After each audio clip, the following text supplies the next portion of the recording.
sunshine in your name. We both started laughing when the sky started to rain. Get along down the road, we got a long, long way to go. Scared to live, scared to die. We ain't perfect, but we try. Get along while we can. Always give love the upper hand. Paint a wall, learn to dance. Call your mom, buy a book, drink a beer, sing a song, make a friend. Can't we all get along? All along the billboard, 1-800 know me. Wondered was she photoshopped or were her eyes really that lonely? Did she leave her hometown thinking she'd end up in down in the desert and get stuck beside the highway? Get along on down the road. We got a long, long way to go. Scared to live, scared to die. We ain't perfect, but we try. Get along while we can. Always give love the upper hand. Hang the wall, learn to dance. Call your mom, buy a boat, drink a beer, sing a song, make a friend. Can't we all get along?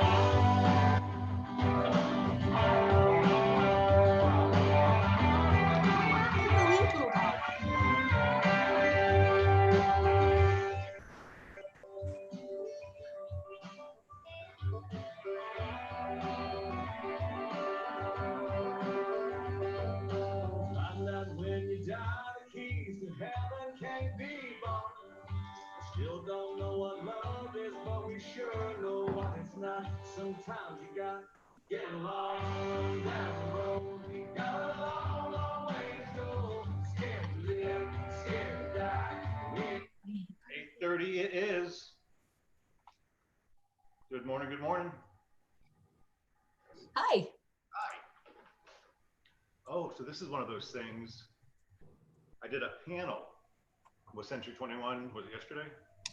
2 days ago. There was 4 brokers on the panel, and they did this. Every time the person talking spoke, their picture popped up. And then if Angelique talks. She didn't talk, so I'll talk. There you go. Then Sammy talks. So that's kind of a neat way. So instead of seeing all these people, the person who's talking gets seen. So very cool. Well, I'm honored to have you both here today. We got a good morning. Thank you, Deborah. Good. Okay, so I'm kind of going to let Angelique, you should probably drive so you know dot loop, because if you don't know, Angelique is a certified looper, which means how many hours of training was that?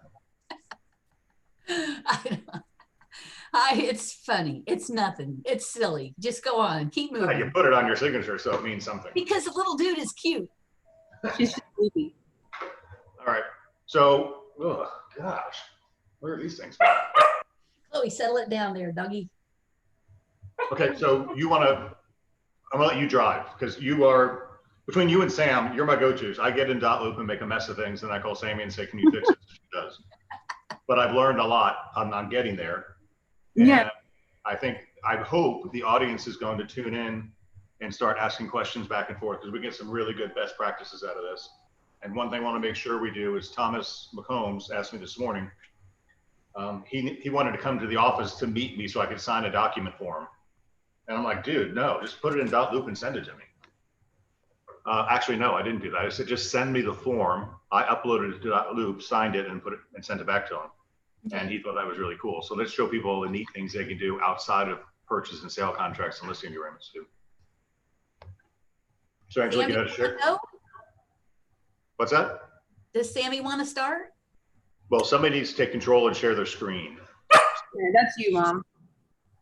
Okay, So- I got to share my screen. Share your screen and open .loop and we'll dive right in. Put down there, doggy. What am I going to do about the dog? You're gonna let her be a dog.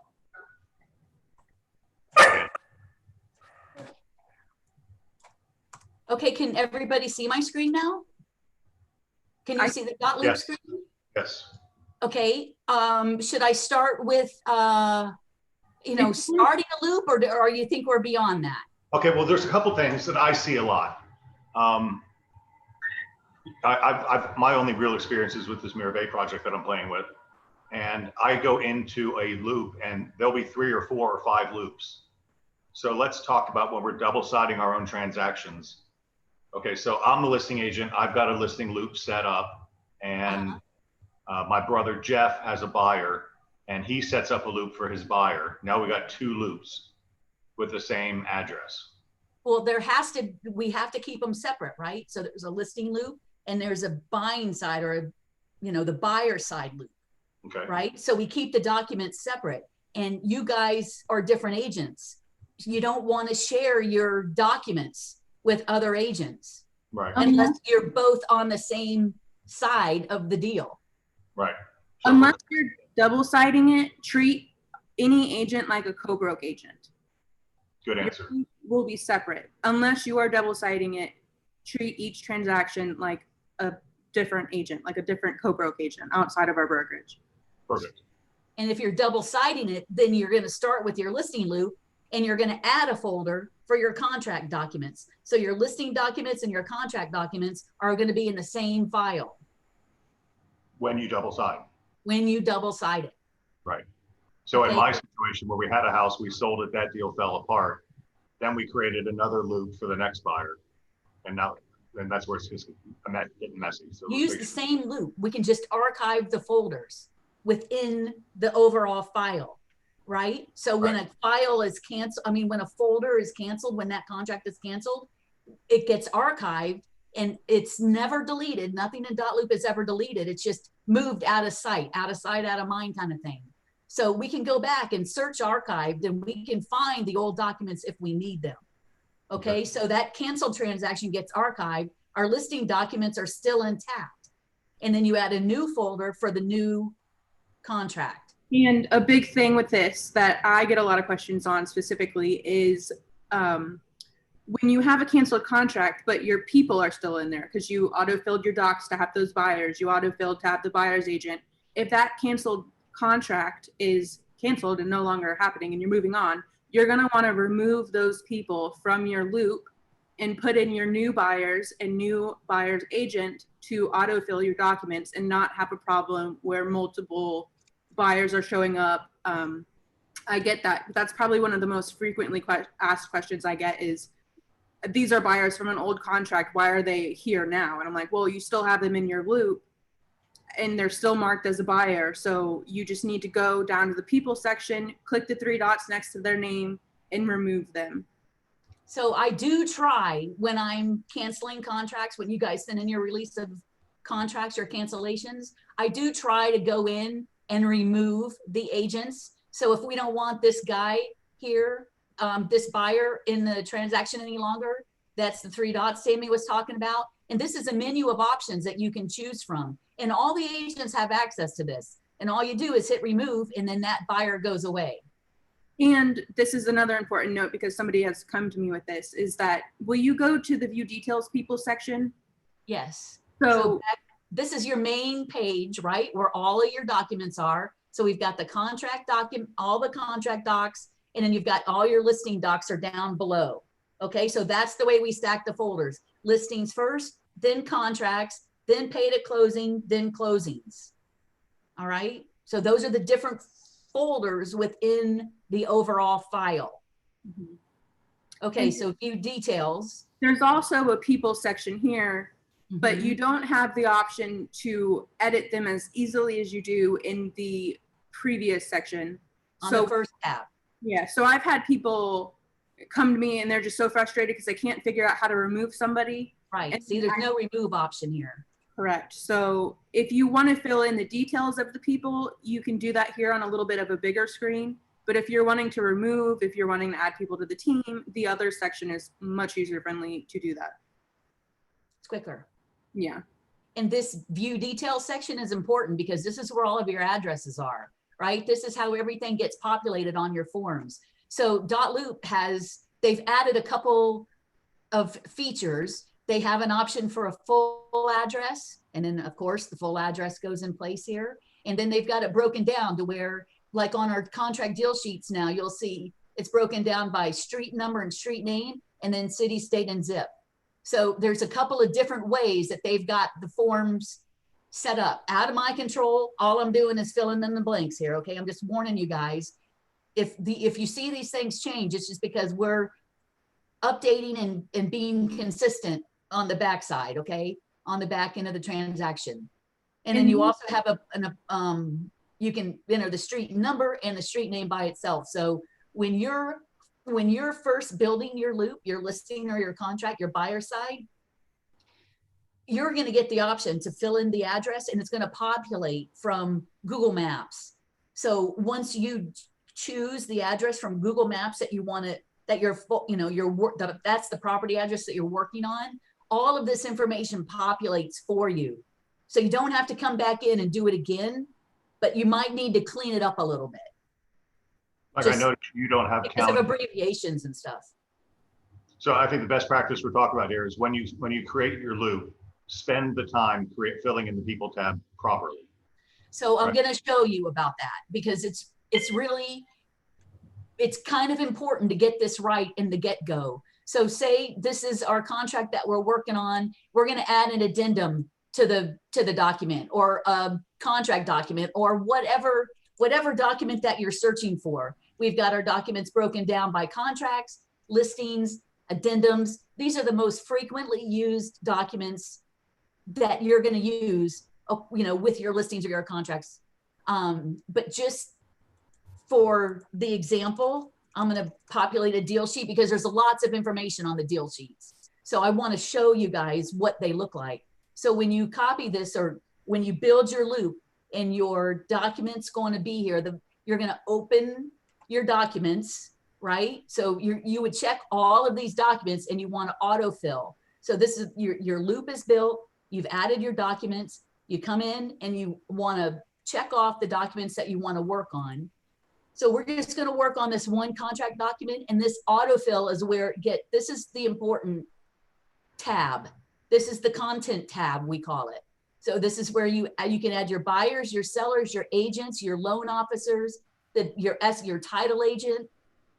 All of these fields populate on your forms. Here's where you get the stickies with the addresses. So you can see it's the street number and the city, state, and zip. See how it's kind of broken out. You want to go ahead and fill in your MLS number, and you can put your detail in for your agents. Sorry, real quick. I want to jump in and say something. Will you scroll back up a little bit just to that people section? So I get questions all the time if a list agent is going to be the seller, if a buyer's agent is going to be the buyer, if whatever the case may be. If there's a duplicate person, you don't have to add them in the loop twice.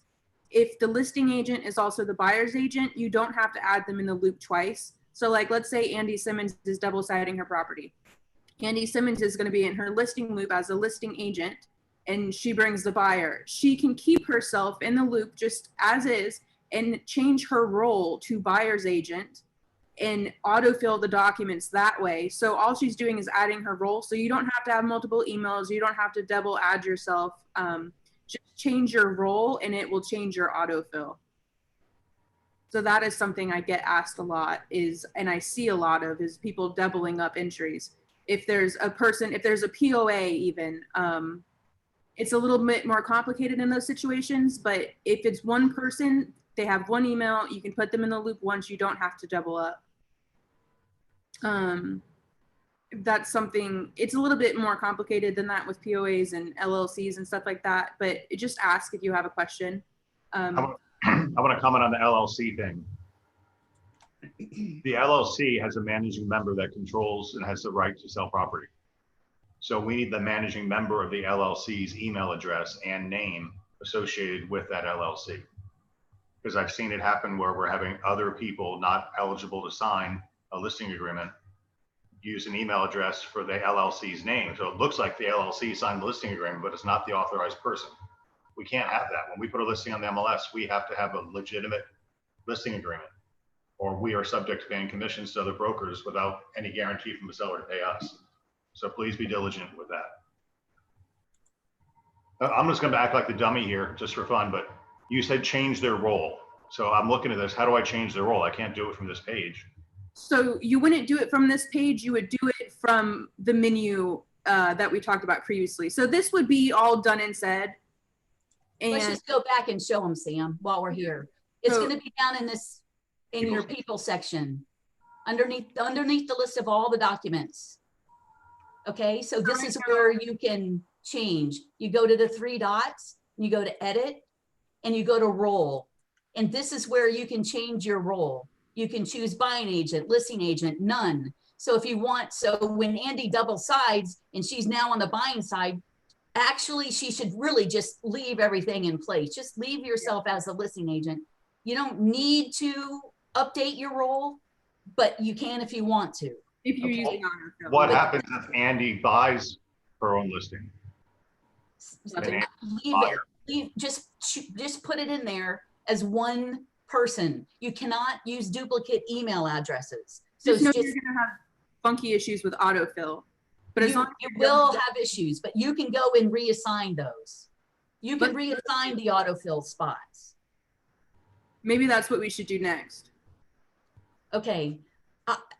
So one email address per person. So say this person is signing on behalf of an LLC. The name is going to be Jessica Beggins on behalf of, and the company name. It's like, So the Century entire signature line is going to be Jessica Beggins on behalf of 123 LLC. the example I give listing people is if Craig was doing something on behalf of Century 21 Beggins Enterprises, he wouldn't sign the documents as Century 21 Beggins Enterprises. He would sign it as Craig Beggins, president of C21 blah blah blah.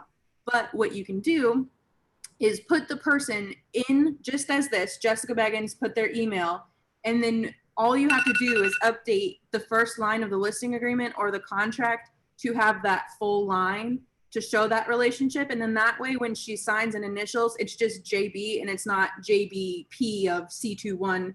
It's some long initial line. That's something I see quite often as well. Do you want me to show an example of that, Sam?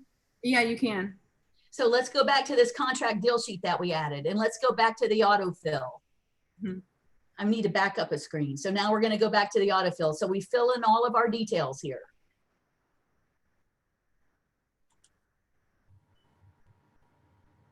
Okay, so now, It's on forever. So the more accurate this information is, the better it is. and Phone all number. these yellow fields are the ones that populated for you. And I purposely don't have the effective date of the contract filled because honestly, I don't know what it is. I use the last date that I can find anybody has signed on a contract, whether it's a signature or an initial. That's the date I use for the effective date when we're loading in the data for the contracts.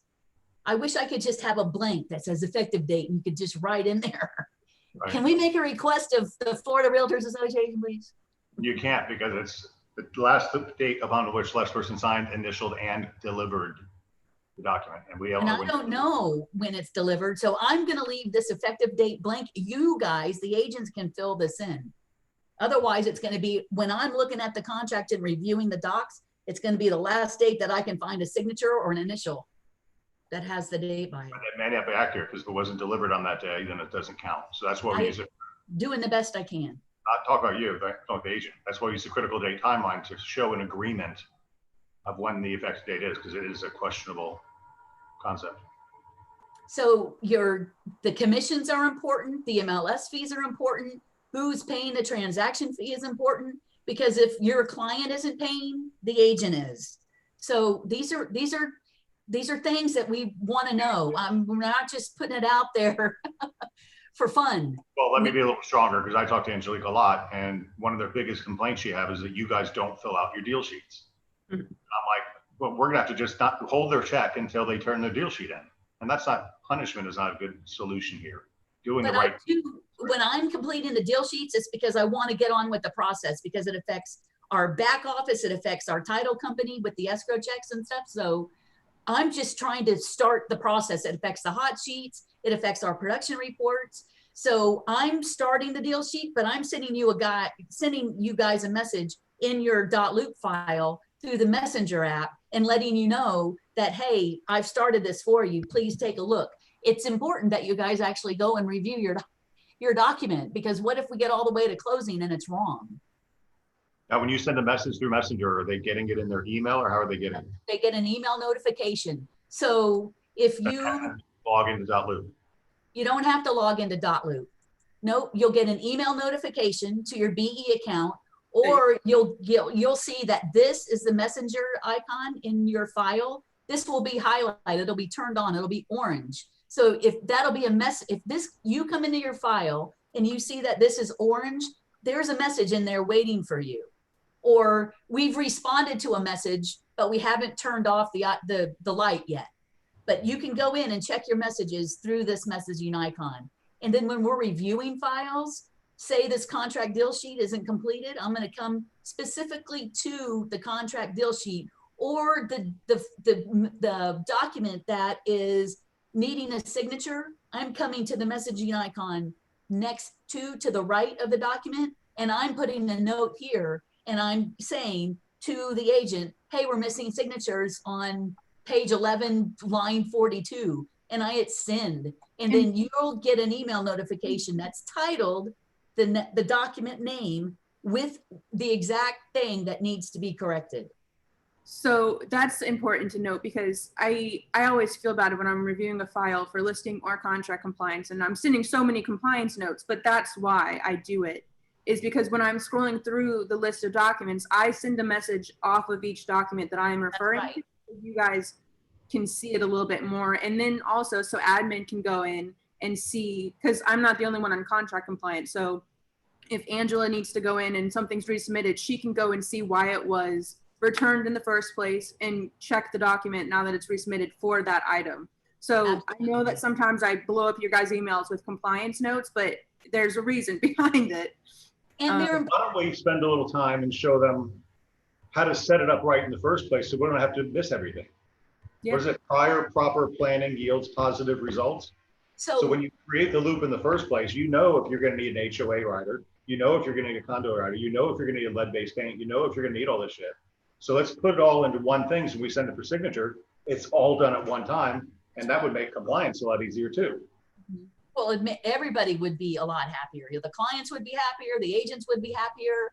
I mean, it takes a few minutes to set it up correctly from the beginning, but I promise it's going to save you guys a lot of headaches when it comes time to get your commission check.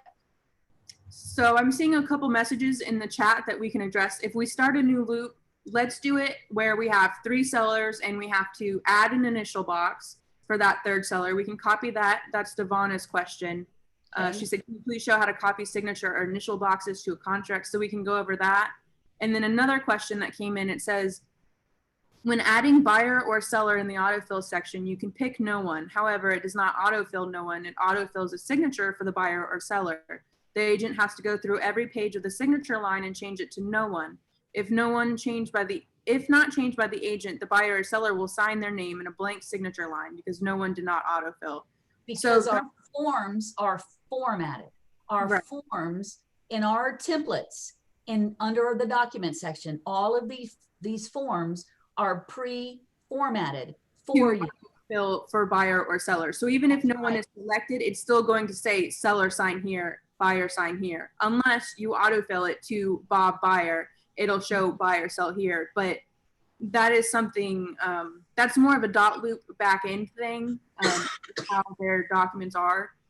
But why would we have no one as a buyer and no one as a seller? We wouldn't have a contract or a listing agreement. Yeah, I'm not sure what the scenario would be there. See how I clicked on this initial box and it says up here assigned to sellers, buyers? You can click on these boxes and you can reassign them if you need to. I wouldn't suggest that. No. But Because you're right, you would have to go through. painstakingly, each line has to be touched. In each signature box and each initial, everything has to be touched. So I promise you, it's easier. Leave the forms the way they are. If you need to add a signature, then I'm going to show you how to do that next. Let's go back. I don't want to mess up. These are our documents for the company, so I don't want to mess anything up. So I'm going to go to this is my, you guys don't see this. I don't want to. Yeah. But I just want to show you this so I don't mess anything up in the company. But if you want to add, so you've got two buyers or two sellers. So the first sellers are here. They're loaded here. Maybe I should go to an example that's already filled in. Yeah. Okay, that would be easier. It's easier to see it. Right. Okay, so let's go. This is my test loop that I use all the time. So we've got our contract deal sheet and we've got two sellers, but there's a third seller. So what we're going to do is I would go to the people section first on this. So we're going to scroll down to under our list of documents and we're going to add our third seller. So see, I've got seller, seller, buyer, buyer. So let's go to add person and let's go to Cindy Lou seller, and she's going to be our seller number 3. We're going to go to the role. We're going to choose her role as seller. Wait, I got to get my box out of the way here. And we're going to choose her role as seller right here. We're going to give her an email address. You're in the phone line. What? You're in the phone line. Like move up a line to the email. Oh, sorry. Oh gosh, I'm nervous. I'm sorry. I like to be behind the scenes. I'm not good at this. So excuse me.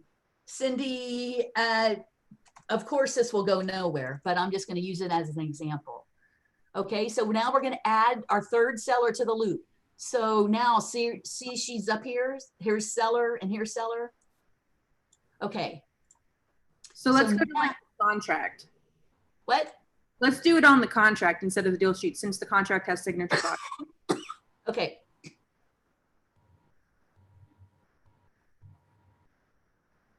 Somewhere in there. Yeah. Okay, so now we've got our an initial sellers. box on every page for that seller and an initial signature line on the Yeah. last page as well. Yeah. Yes. Got to copy that initial box so we don't have to do it every time. Right. Autofill. I'm going to go back to the autofill. Oh gosh, I don't know. Got to get rid of this box. Okay, so I'm going to go back to the autofill and now see, I autofilled and our third seller appears in place. And you just clicked overwrite, but that's important because it said it already has something here. Do you want to overwrite the information? And you want to because you want to add that third seller. So that's fine to overwrite it. Don't scare yourself. Okay, but all you're doing is just updating the fields, right? So we want to include that seller number 3. So now what we do is down here at the bottom. So this box is assigned to Sam seller. This And box is assigned to Sally seller. a question we just got is, I made a mistake and added or assigned the wrong person. How do I remove it? So that's how you would do it. You would click on that box and change it to assign to and choose the correct person from this drop-down list. Okay, so these are all the people associated with the contract. That was just a question you wrote in. Okay, so here's our first seller, here's our second seller. Then you go to add initials. Add the initials, assign field, come find your third seller, and this is done. Now, to get this onto all the other pages of the contracts, you're going to use your hotkeys. So on all of the forms, on all of the documents over here on the right, these are called hotkeys. So, and this is how you're going to copy this initial box, so you don't have to redo it every single time the same way. So you're going to just click on it, see how it's highlighted, and you're going to do your Control-Shift-C for copy, and you're going to scroll down to your next page, and you're going to hit Control-Shift-V for paste, and you're going to click it. Now, if you hold the shift down, you don't have to do the Control-Shift. I do have to do it on this time. Now, see, I held the shift down when I clicked, and then the signatures, they're following me. But I don't know how to do it. Oh, there we go. So I'm holding the shift down. Now I've lifted my shift up, and I'm see how it's following me around just with my mouse now. So I click, add the signatures, come to the next page, hit the shift. Did it work? No. I would say just do Control-Shift-V every time. There's a way to do it. Yeah. So I just hit Control-Shift-V, click, click, click with the shift key, and it's keeping the initials with me. Okay. So let's just, for fun, on the last one you do, let's change the roles. So one of Sam's seller is going to be the buyer or the box for the third seller. Does that make sense? Like, we're going to change the roles. Yeah. So see how the initial box is still following me? To get out of it, just hit the escape key, and then it'll release the command. If you accidentally place one, click it again, and a little X will appear on the top, and that's how you remove it. Remove filled. So if you accidentally add an initial box, add something, add a checkbox, just click it, and you can remove it always. And then this, you can move it around. You just click and hold on the mouse. Just click and hold with the mouse, and you can move this around if you need to get it into a different place. Okay. So now what do you want me to do, Sam? Or what are we doing? Now click on the one that's for the third seller. Okay. So assign it to Sam's seller instead. Gosh, how do I get this box out of the way? Assign it to the third seller? No, the second one, Sam's seller. Okay, so I clicked on the box, so it's highlighted. I come up here to my list of all of the people that are associated with this transaction, and I just scroll through the list, and I can reassign it. So now it's the wrong person. Now it's Sally seller. So my first seller is going to be initialing. See, Sam, see how this is changing? Sally seller. See how the initial boxes are changing? So now, yeah, so that's how you change the people. Somebody wrote in and asked that, so I just okay. But we want everybody to have their own signature box. So there you go. Okay. Works for me. Okay, what else are we supposed to, what else were we doing? When I did my recorded contract class, you said I set up the loop wrong. Let's set up the loop the right way. You did. But I'm not trying to, I want you to know, because you were adding steps that didn't need to be there. And that's all I wanted to point out. No, show me. Okay, so this is a brand new loop. Okay, we're going to start with a brand new listing. All right. So we're going to start back at our loops page. Do you guys know that you can change the grid view too? You can change the look of your screen too. And just by clicking here. So there's a list. I like the list view. If you guys want to use the grid view, by all means. And these filters are really important, you guys, because I'm sorry I got off track quick, but remember, these files are shared with the back office, with your clients, with other agents. So it's really, really important to be consistent. So when you see that we've gone in and we've updated a loop name, It's not because we don't like what you're doing. We're trying to be consistent with what already's been done for the past 3 or 4 years that we've been using .loop. So consistency is really important when there's so many hands in the pot. Okay, so please don't take offense if we change your loop name. So somebody wrote in a question that I just saw it, Regina. She said, what if you have a buyer, but you don't know an address yet? You just need a brokerage or relationship agreement signed before you go and show. Yep. So what you would do is you would start a loop and use the buyer's name as your loop name. And then you go ahead and add your docs, whatever forms you're using. And then once that you come to an effective contract where all parties have signed, you know which properties the buyers are going to be choosing, you change the name of the loop to the property address. And then take it out of the buyer's names, put it into the property address that they're finally ending up with. And all of those other documents can stay in the file. And So I get Thomas, that too. For your question, you can just create, and I create a loop in my system called personal. So it's just my personal loop. I put all my personal shit in there. If I looked it up right now, you'd see all these documents in there. So when you sent me that PDF to sign, I just put that PDF in my personal loop. Then I opened it up, I added a signature, and I signed it. And then I downloaded a copy of it and I sent it back to you. So a loop doesn't have to be the address. It could be any number of things you want. Yeah, I have one of those set up for myself too in here because I have to sign forms for school when I was in school. And I didn't have a printer at the time. I didn't have a scanner. So I would put my form in .loop. I have a personal loop as well. And I would sign my docs and then send them back to school. So you can definitely do that. If you need a loop, just don't submit it to us, obviously. But you can have a loop in here to sign personal documents. You can have a loop in here to sign your kids' soccer forms, whatever you need. But don't submit it to us. So sharing is for clients. Submit for review is for the back office. So you're not going to share with the back office. All right. You're going to submit for review. And that happens a lot on the listing side as people share it to us. And Yeah, same on the it does contract. prompt us a notification. It makes it a little bit more difficult because then you click into it and it logs you out to, it's just a whole process. So if you can, remember, submit for review.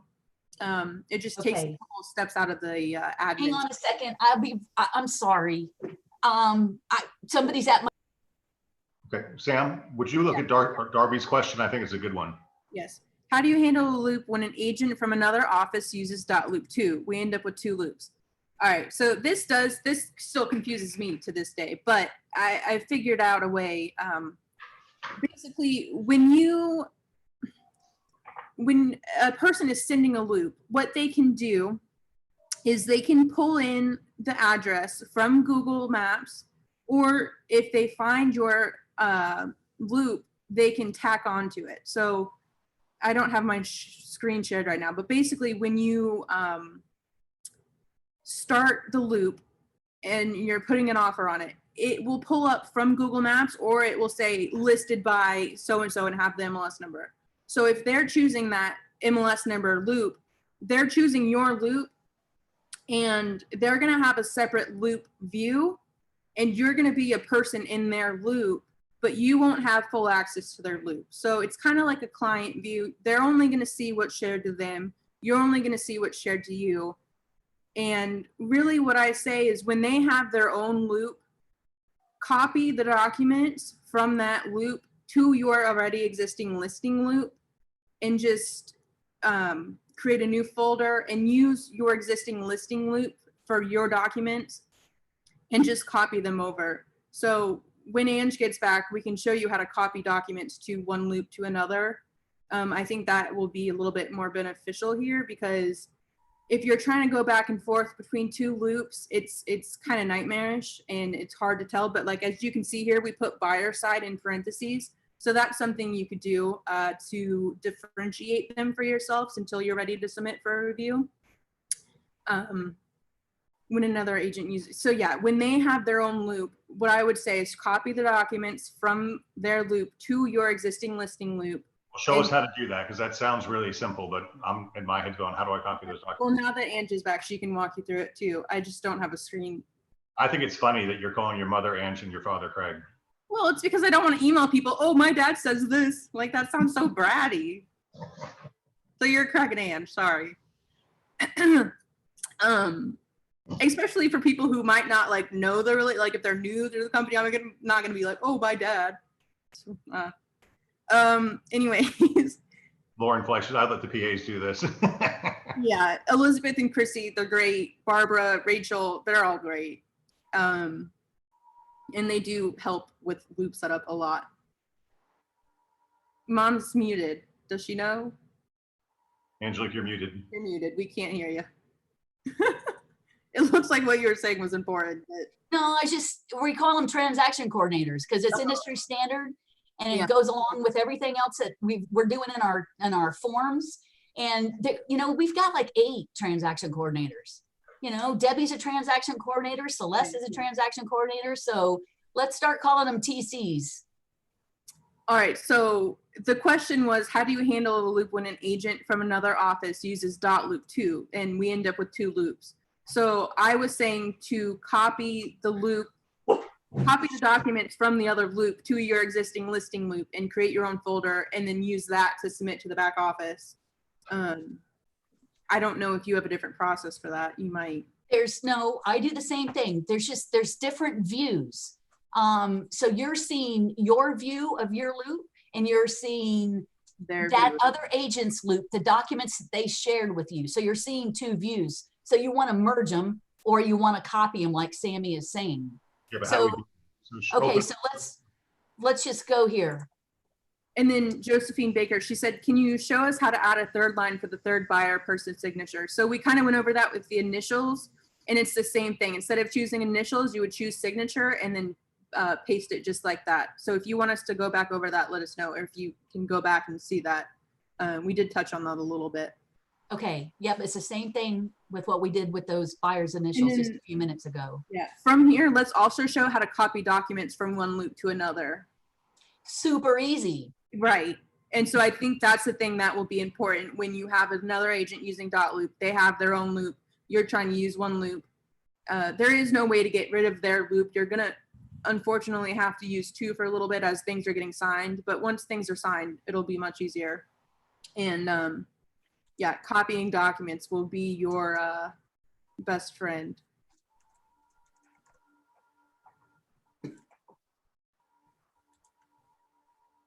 I don't want to mess up Joe's loop. Okay, so let's copy this document into this folder. Well, no, a new loop. Oh, you want me to start from scratch? Well, no, I'm saying, how do you, if this was the Keller Williams agent's loop and I'm trying to get their contract docs into my loop, how do I do that? Okay, so say this is what you're seeing from the other agent, right? These are the docs that we need to get into your loop. So the opposite. It's our listing. Keller Williams brought a buyer. They shared their buyer loop with us. And I want to put their buyer information in my loop under a contract folder. Yeah. So you would just mark, if you mark the checkbox next to the folder name, it will check all the documents in the box and you don't have to go down that list. So that's what we recommend. And then if you don't want certain docs, you can just uncheck them. And then if you scroll up on the screen, you'll see the option has opened to make a copy. Keep going. There's just a lot of docs in this loop, so you have to keep going. But there you can choose make a copy. You'll copy as a .loop document to keep those signature places in line. To loop, and then you're going to search your loop that you want to copy them into. So this would be your existing listing loop.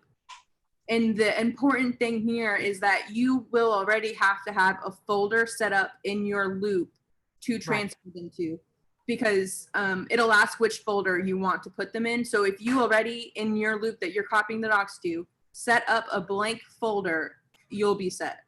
So that's what I do when I'm doing this on the listing side. Contract buyer docs. Yeah. Lauren Fleckman says she has an example if we want to use it.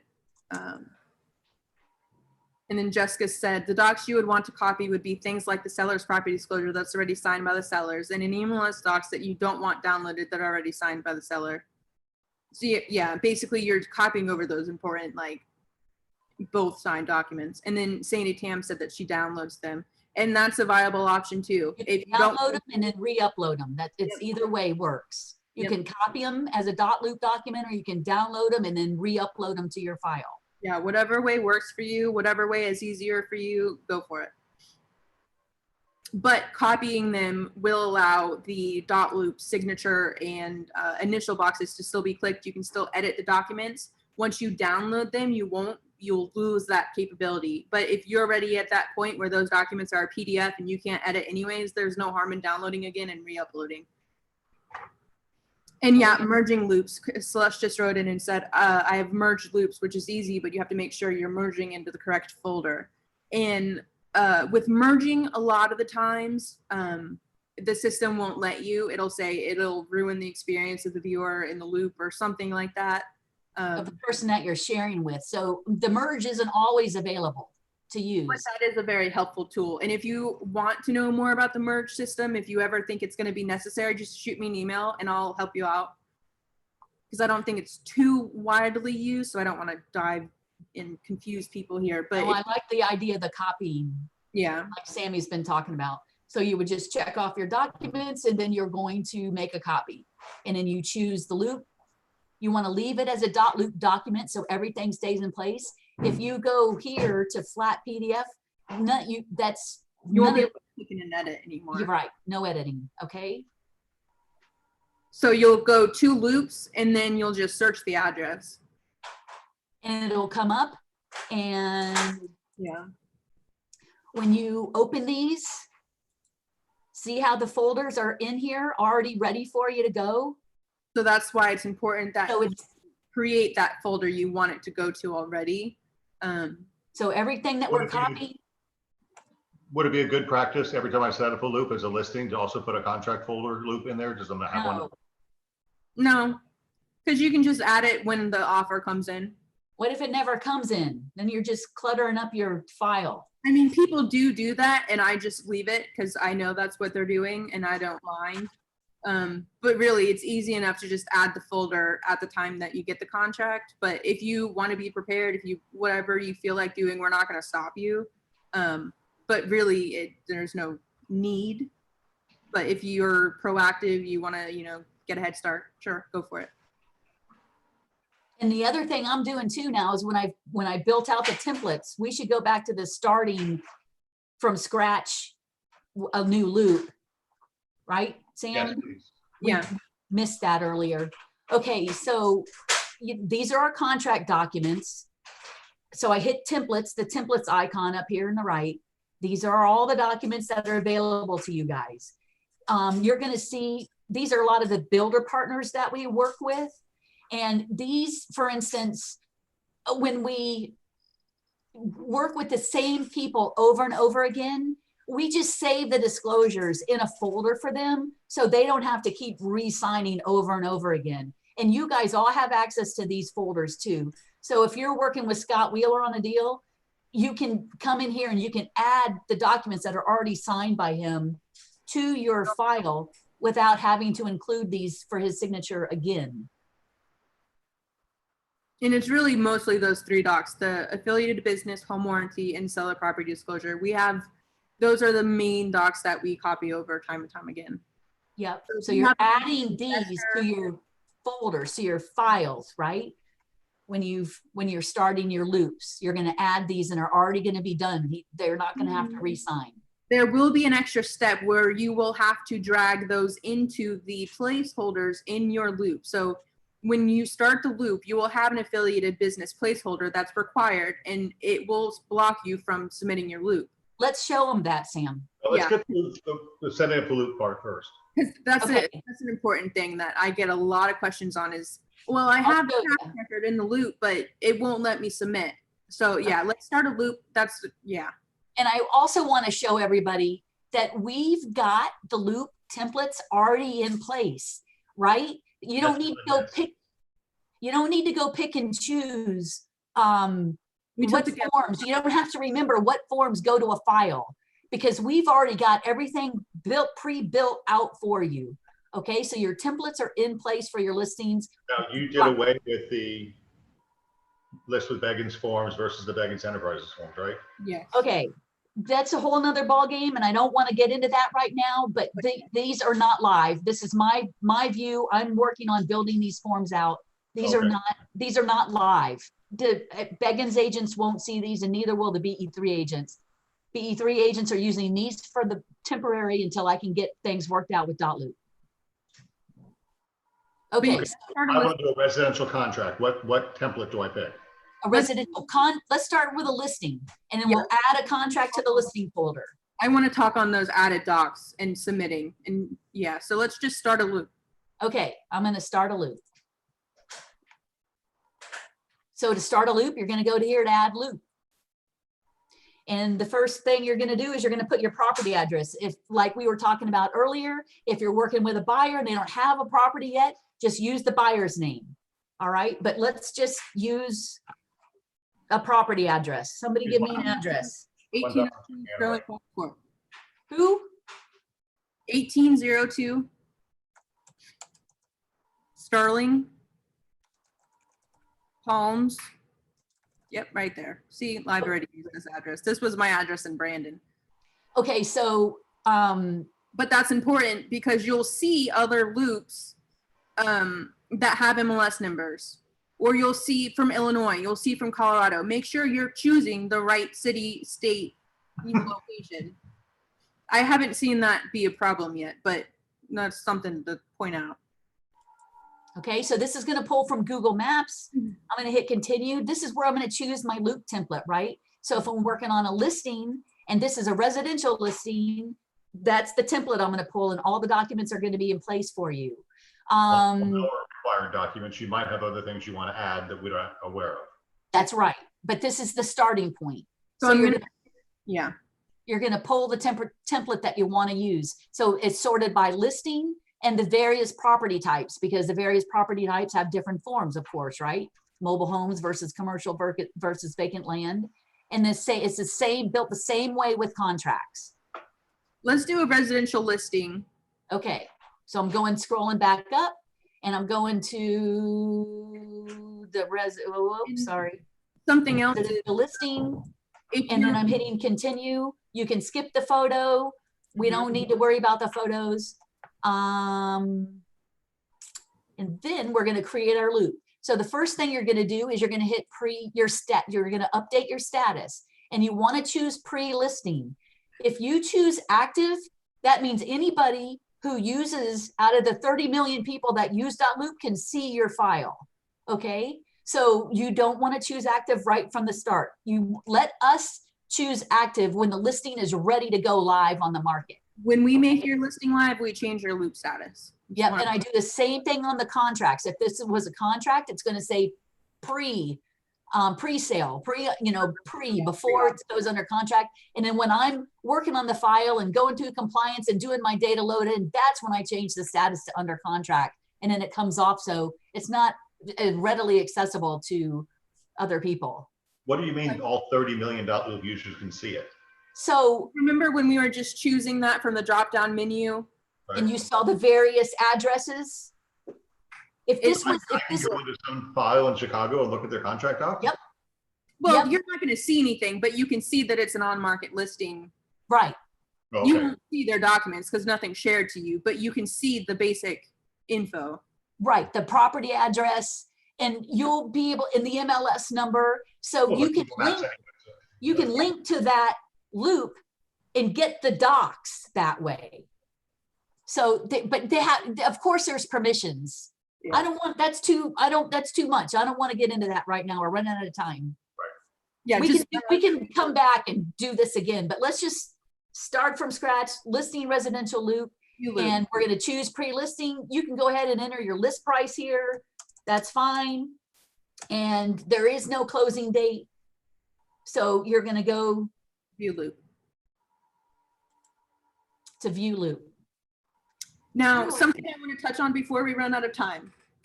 The required docs versus optional docs. The required docs will hold your listing. Try to submit for review, Mom. Right off the bat, submitting for review, it's not going to work, but it's going to the listings. We have that pre-populated for you, so you don't have to worry about it. And click submit.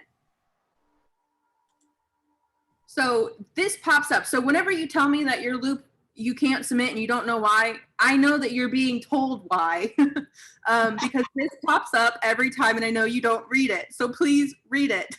7 documents are required to submit. It's telling you listing deal sheet, listing agreement, residential seller, MLS, blah, blah, blah, all these documents because they're required to submit, meaning they have to be touched to submit. It doesn't mean they need to be signed. If you auto-filled all these documents, it would satisfy the requirement and you can submit. It doesn't mean they need to be signed, completed before you submit. They just need to be at least started. And then, so that's why like, okay, so also one other thing is seller's property disclosure is required. So let's say you go in to add a document and you want to use the non-occupancy disclosure. So go into add document. Let's find the non-occupancy disclosure. Seller's perfect. So now what this is going to do is this will satisfy for us the property disclosure, but what it won't do is satisfy .loop. .loop doesn't know that that's the document in place of this. So it thinks that you still don't have the seller's property disclosure. All you need to do is drag the document, the seller's non-occupancy disclosure, on top of the required placeholder and click yes. And then all you need to do is rename that. You don't even need to rename it. I rename it all the time. But see how the status of the document changed? They're not submitted. So now let's go to add people and autofill real quick. So I can show them what I mean when I say you don't have to have it done to submit. So let's add a seller. Yeah, give them just roll their, yeah, add person.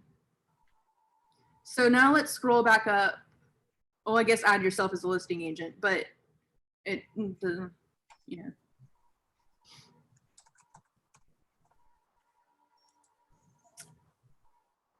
Yeah, it doesn't matter.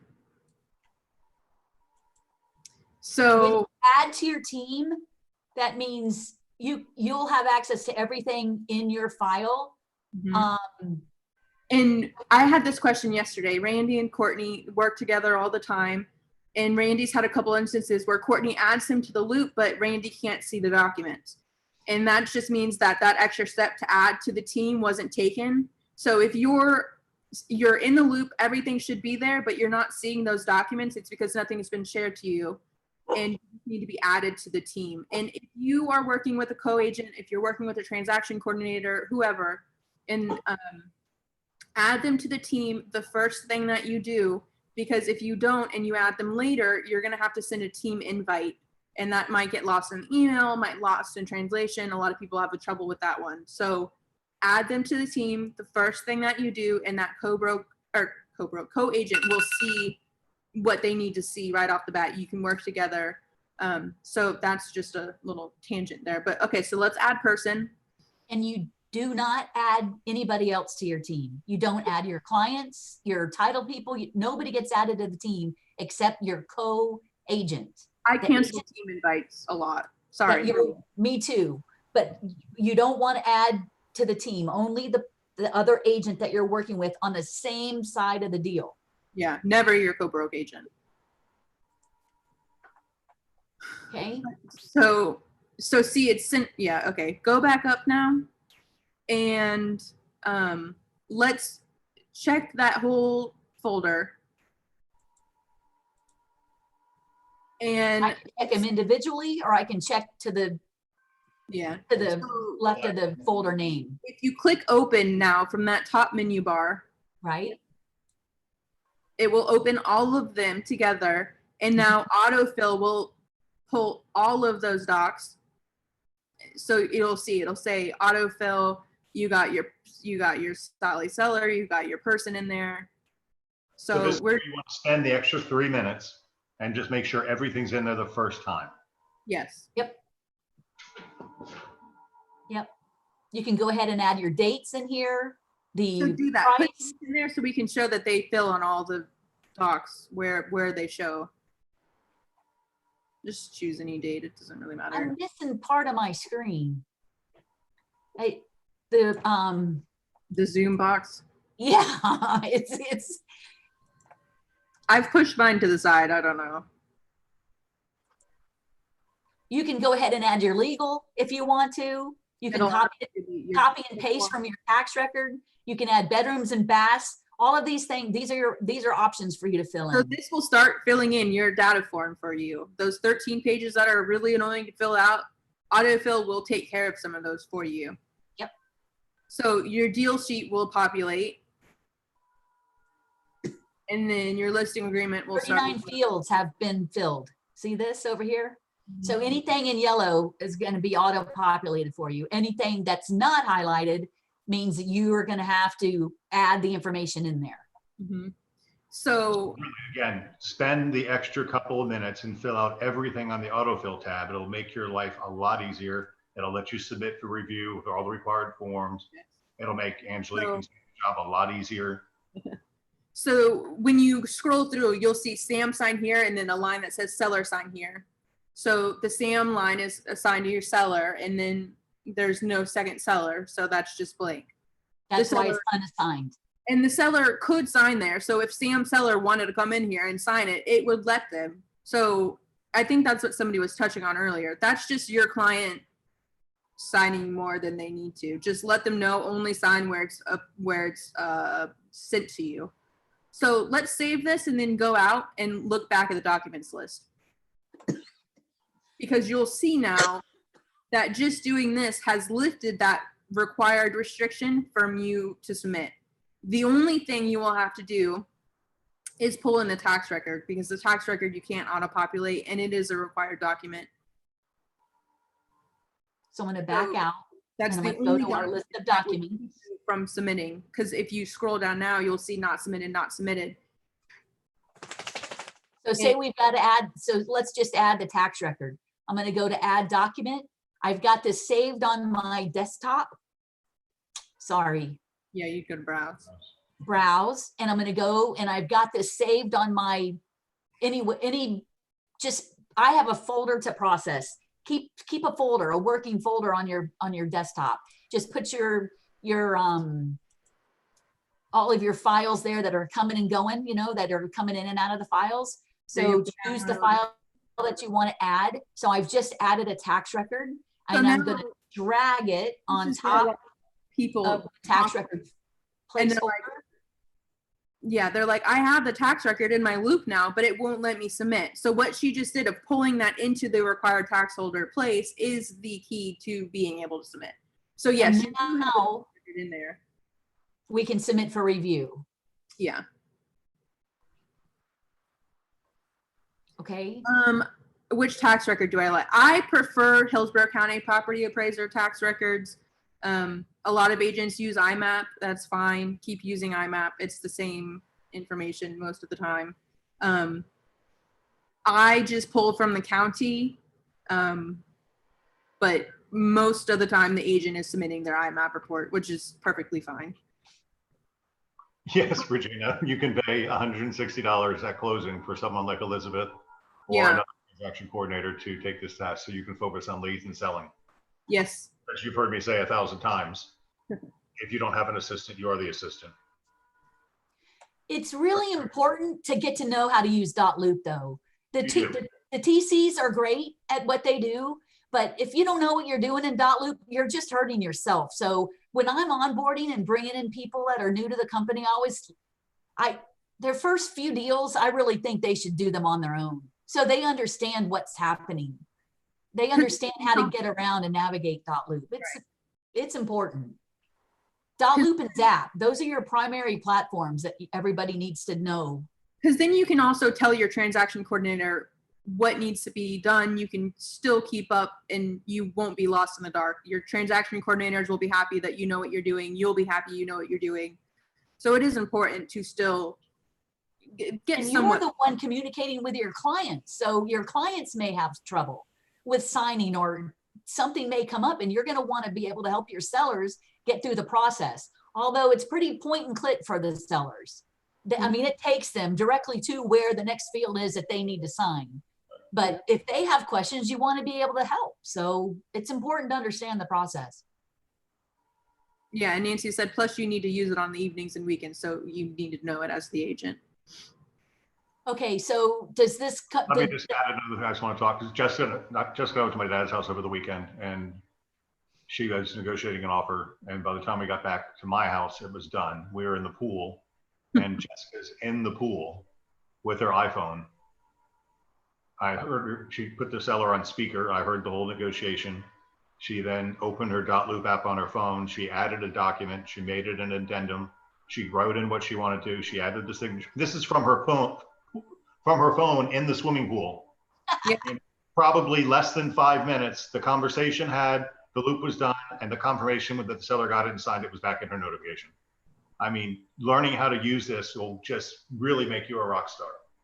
So, but it's going to take some effort. Angelique, why don't you touch on where some training stuff is real quick so they can see it? Scroll down to the bottom of any page you're on in Dotloop. Yep. And it will take you to the help center. See the help center? And there's videos and tutorials and all kinds of stuff that you can do. Yep. So it's all broken down by the type of person, you know, if your clients can even get Yeah. help if they need to. Okay. So the bottom of any page in Dotloop will have your member ID and the help line number, that 188 Dotloop. And next to it is the member ID. So when you call, they'll ask for your member ID or you Okay. go to the help center. See the member ID right here? Yep. Everybody has their own unique member ID. Down at the bottom of all the screens. Sam, what is John saying? If I don't change to no one, I've had a buyer sign twice on some forms. So that's what I was saying, is that it will autofill to Sam Seller. So click open the listing agreement again. So go down to the signature page. There's two blocks. One says Sam Seller because she assigned a role to that one. The other one says Seller sign here because it doesn't have a name. It won't prompt your client to sign the seller signature line. It will, when you share this to them, it will alert them to the Sam sign here, but they will have the option to click into seller sign here.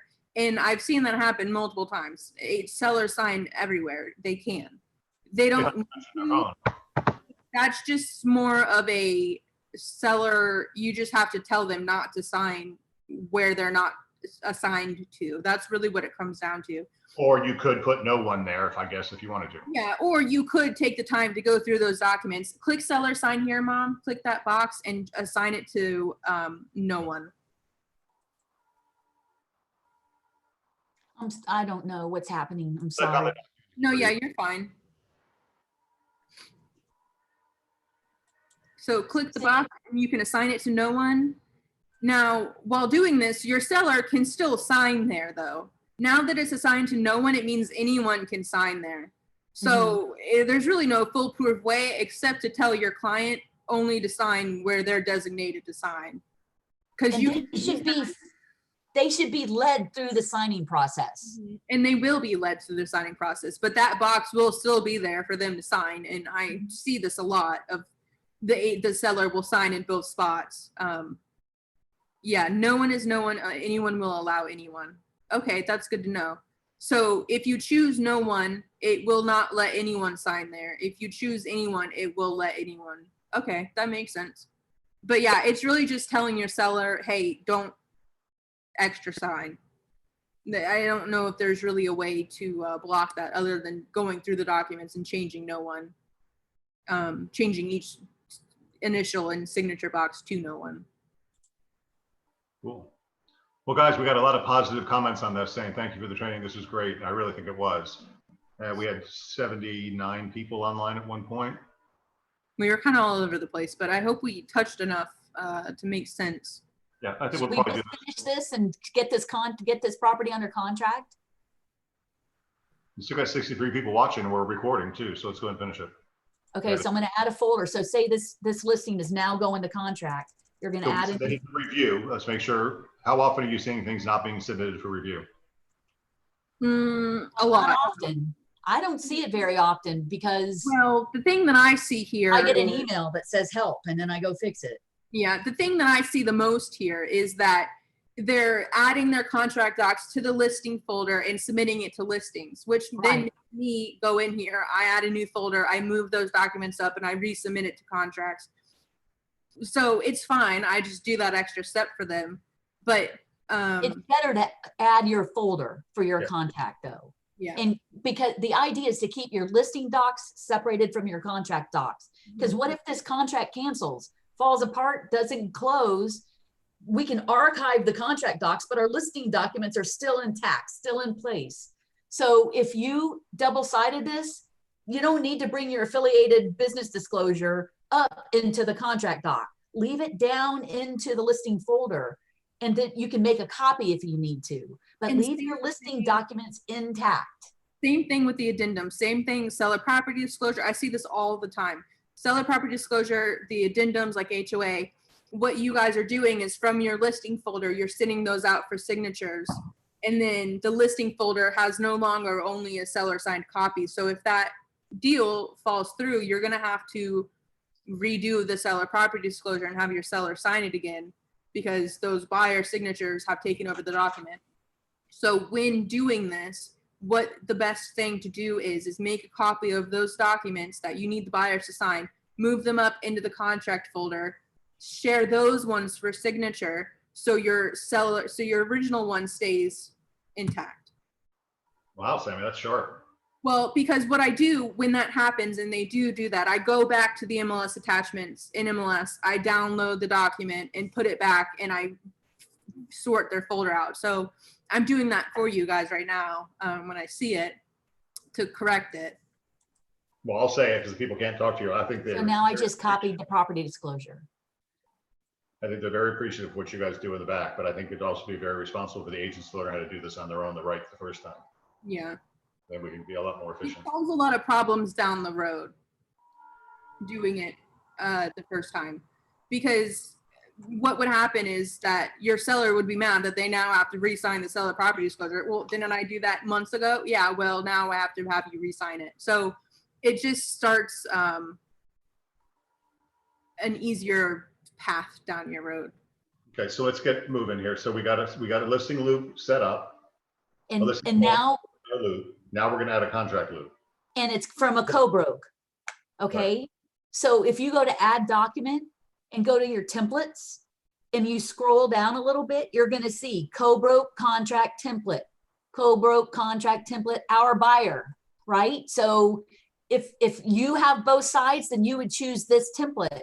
And when you do, all of the documents that we're gonna be required that are gonna be needed in the back office are gonna be listed here for you. So again, you don't have to go hunt. Let's just do it so it's not our buyer. This is just what we're gonna, and these are the documents here. So you that we're gonna be required on the buying side.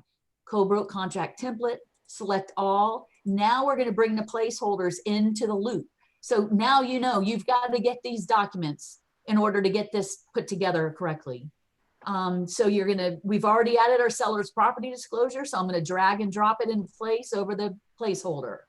Now I'm gonna get my contract. So remember, if you're copying documents from a file already in .loop from another agent, this is where you're gonna copy them to. You're gonna drag and drop your contract in place. Yeah, so if the agent's from 1962 and they send you a handwritten contract and they PDF it to you in an email. There's three ways to add documents. You go to add document, you can add the template like I just did, right? Where I put the placeholders in place. You can go to browse and you can search on your computer to where the file, where you're storing your files, or you can go to email. And if they've sent it to you in an email, you copy this big long email and you go to your email and you go to the email where the attachment is. So say there's an attachment here, you just hit forward, put the email in place and hit send. And what's important there is there needs to be an attachment. So Yeah, let like, me talk about that because I was an idiot. I had this note that I wanted to put in the file and I emailed it in and he emailed me and he's like, it's not working. it's not working. So And what you have to only- do is you have to make a PDF of the email and then attach it to the email and send it into yourself. Yeah. Yep, so you can do that too. So what if, And so if you know how to create a PDF, show them real file, this is Right. your email that you want to put in the file. You Right. come to your three dots, your menu, you open your menu, you hit print, you save this to a PDF. So choose your printer. As save as PDF. Destination might be, you know, HP, Canon, whatever it is. Scroll down, you'll have a save as PDF button.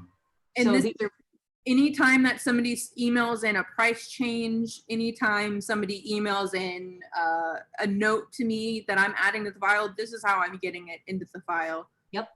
So you can't email, the text of an email does not go into the loop. You have to print it as a PDF and then attach it and email it into the loop. right. So you And you know just something save else, that. before we get off this topic, I want you to think about this. Your seller or buyer should be taught to use this for their home ownership going forward. This is their loop. So when they buy a new refrigerator, they can PDF the invoice and put it in their loop, and they'll have a record of when they bought the refrigerator. If they put a fence in, they can scan a copy of the fence invoice and put it into their loop. This is their home management folder. And that's why I think about it. Every time they go into it, they're going to think about you. So educate them along the way. That's one of the subtle advantages of Dot Loop most people don't talk about. But, and now you know, you can just print the PDF or you can scan and create a PDF and put it in the loop and show them how to do that. And it'll be a very nice customer Add your service. surveys, your appraisals, all your inspection reports, those can all be added to your contract files. Just because they're not needed for file doesn't mean you can't keep them in there. So any extra docs, put them in there and we just approve them for you. There's no, it won't hold up your file. But something else that I want to touch on that Celeste just mentioned is that I add MLS attachment at the beginning of the document name. So let's pull in a HOA addendum to that listing folder. So when you're needing extra documents, if you have a lead paint home, if you have a home that has a CDD in it, you're going to go to addendums. You're going to find whichever ones you want. And also agents a lot of the time have the feature sheets that they want in MLS. They have list of how to submit an offer, whatever it is, whatever documents you want in MLS attachments. Note that, yeah, elevation certificates, exactly. Upload that to your loop. Just title it MLS or title it some way that we know that you're wanting that put in MLS. I've gotten pretty good at judging what you guys do and do not want, and if I question it, I message you and ask you. I'm like, hey, I'm not sure. Do you want this in as an MLS attachment? Let me know. So to rename a document, you can click into the name in the top when you're in the document. Or, yeah, so click into the lead paint right there and just type in MLS in front of it. Something as simple as that lets me know, hey, I want this in MLS as an attachment. Now, with any addendums, I'm going to know right off the bat to put them in there. But if you have those elevation certificates, if you have flooded, whatever you have extra, that's not, yeah, if you have anything extra, just let me know. So then that way it's smooth sailing. I don't have to ask you. And it just makes it easier for everyone. You can also rename the documents using the Yeah. pull down menu over here. Yep. Okay. Yeah, so I would rename it as just MLS attachment, comma, lead paint. So I'm sure everyone who has a listing has seen me rename things. And it's not that you're naming things incorrectly. It's just what Ange said earlier about consistency. So that's really it. Just pull in those extra documents you need. Just and a lot of the times they'll note on the deal sheet what they want attached, or they'll email and say attach these, and that's perfectly fine too. As long as we're not leaving anything off for you, that's my only goal, is that I want your listing to be exactly what you want it to be. I want everything to be there. And that's just as an extra step. And then that way you can see what's been added to MLS, what's not been added. That kind of clarifies any questions there. Sorry. Cool. Well, I want to say thank you on behalf of the team for all the work you guys do, because I know you're doing a lot more than they know you're doing. And so my goal is for us to show them how to make your life easier too, and be more efficient at their job, because Mhm. competence and confidence go hand in hand. Right. And watching my daughter in the pool on her iPhone, creating an addendum in 4 minutes and having it signed back and notified, it's just really a pretty impressive way to do business. So once again, help centers at the bottom. There's lots of self-education here. And yes, Mom, thank you. Yeah. See, I call my mom, but Yeah, somebody else, I think it was Deb Haley. She's like, you call your mom Vicky. no, I don't. I call her Mom. Yeah. Okay. Good. We Well, can do this again. Yeah, we will do this a lot more. Write in your questions, send me questions if anyone has them, and we'll save them for next time. And that's what we'll go off of. I don't know. Cool. Worked for me. All right. Mr. Puma, you can end this meeting for us if you'd like, because Mike has us streaming live on YouTube, so the whole world can see us right now.